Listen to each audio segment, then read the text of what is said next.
Shalom everyone, ఎలా ఉన్నారు? మన చుట్టూ జరుగుతున్న పరిస్థితులు చూస్తూ ఉన్నప్పుడు ఇది రాకడకు బహు సమీపంగా ఉన్న సమయం అని చెప్పి మనకు అర్థమవుతుంది. మరి ప్రిపేర్ అవుతూ ఉన్నారా? సిద్ధపాటును కలిగి ఉన్నారా? అసలు సిద్ధపాటును కలిగి ఉన్న మనలో ఎలాంటి లక్షణాలు ఉండాలి? మనలో సిద్ధపాటు ఉంది అని మనకి ఎప్పుడు తెలుస్తుంది అంటే, ఒక 2-3 రోజుల క్రితం నేను ఒక ఎగ్జామ్ రాశాను. అదొక ఆన్లైన్ ఎగ్జాము, అది కోడింగ్ ఎగ్జామ్. కంటిన్యూస్గా 3 అవర్స్ రాయాలి.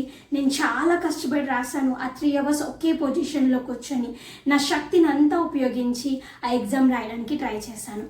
లాస్ట్కి ఆ ఎగ్జామ్ని నేను సబ్మిట్ చేశాను. కానీ ఆ కోడింగ్ ఎగ్జామ్లో ఎక్స్పెక్టెడ్ అవుట్పుట్ రాకపోవడం వల్ల నేను సబ్మిట్ చేసినప్పటికీ ఆ ఎగ్జామ్లో నేను క్వాలిఫై అవ్వలేదు. ఎగ్జామ్ అంతా అయిపోయిన తర్వాత నేను 3 అవర్స్ ఫోకస్డ్గా కూర్చొని రాశాను, ఇప్పుడు నాకు బ్యాక్ పెయిన్ కూడా వస్తుంది, ఇంత కష్టపడ్డాను కానీ ప్రతిఫలం లేదు అని నేను బాధపడుతూ ఉన్నప్పుడు నాకు ఒక విషయం అర్థమైంది.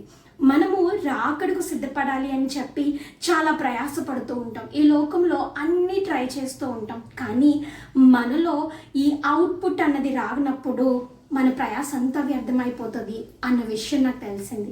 మరి మనలో అవుట్పుట్ ఏంటి అని నేను ఆలోచించినప్పుడు నాకు చక్కటి విషయం తెలిసింది. అదేంటి అంటే, పౌలు ఎప్పుడైతే సౌలు నుంచి పౌలుగా మారాడో మొట్టమొదటిగా తన హృదయం మారింది.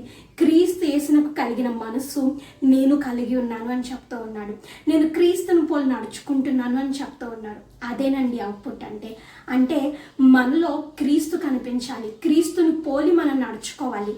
మన యందు క్రీస్తు ప్రేమ మన తోటి వారికి కనిపించినప్పుడు మనలో ఎక్స్పెక్టెడ్ అవుట్పుట్ లేనట్లే. ఆ అవుట్పుట్ రాకపోయినప్పుడు మన ప్రయాస అంతా వ్యర్థమవుతుంది. మనం తెలియకుండానే డిస్క్వాలిఫై అవుతాము. క్రీస్తు యేసులాగా మనం కూడా అట్టి ప్రేమను చూపించి క్రీస్తును మనలో కనపరిచేటటువంటి అటువంటి అవుట్పుట్ని కలిగి రాకడ కొరకు సిద్ధపడదుముగాక. ఆమేన్.